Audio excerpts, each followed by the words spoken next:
Mesdames et messieurs, bonjour et bienvenue à votre minute d'information. Au sommaire, le chef de l'État convoque les parlementaires. Le président de la République du Cameroun, son Excellence M. Paul Biya, a convoqué le Parlement en congrès pour une session extraordinaire qui se tiendra ce 2 avril à Yaoundé. Députés et sénateurs sont attendus pour cette réunion conjointe des deux chambres. L'information a été rendue publique par le secrétaire général de l'Assemblée nationale, André Noël Essian.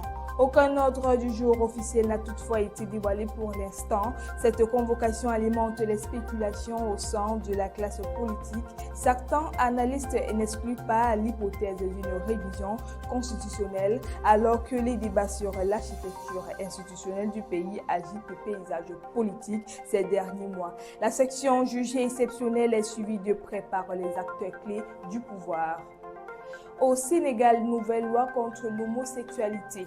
Le président Bassirou Diomaye a promulgué une réforme du code pénal renforçant les sanctions contre l'homosexualité, donnant ainsi force de loi au texte voté le 11 mars dernier par l'Assemblée nationale. La nouvelle législation modifie l'article 19 en alourdissant les peines pour les actes qualifiés de contre nature. Les relations homosexuelles sont désormais condamnées à 10 ans de prison contre 1 à 5 ans auparavant.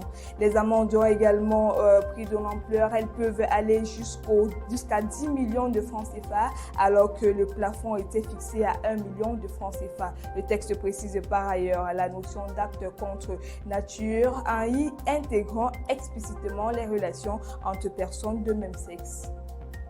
En France, Paris se prépare à une pénurie. Le gouvernement français a annoncé être prêt à mettre en place des mesures visant à réduire la consommation de carburant en cas de difficulté d'approvisionnement. Interrogé le 1er avril, la porte-parole du gouvernement a évoqué de possibles mesures de sobriété énergétique sans toutefois entrer dans les détails. Elle a invité les membres de l'administration à avancer des propositions concrètes insistant sur le devoir d'exemplarité de l'État. Cette annonce survient alors que les tensions géopolitiques restent vives, en particulier au Moyen-Orient où le conflit qui dure depuis plusieurs semaines fait peser une menace sur la sécurité des approvisionnements énergétiques. En attendant, l'exécutif dit vouloir agir avant que la situation ne devienne critique. Et pour finir en sport, les nations qualifiées pour le mondial sont désormais connues. Le casting de la Coupe du Monde 2026 est désormais dévoilé. Les ultimes barrages disputés le 31 mars ont livré les derniers billets, bouclant ainsi un long processus de qualification mené sur plusieurs années au sein des confédérations. Cette édition organisée par les États-Unis, le Mexique et le Canada réunira pour la première fois 48 équipes nationales. L'issue des barrages intercontinentaux a permis de finaliser le tableau de la phase finale. Avec ce format élargi, la compétition franchit un cap historique car davantage de sélections en lice et une représentativité renforcée pour toutes les régions du football mondial.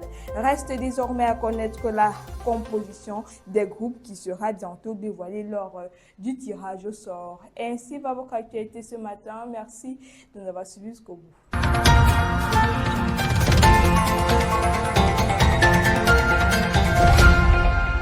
Campus TV, nous sommes ensemble.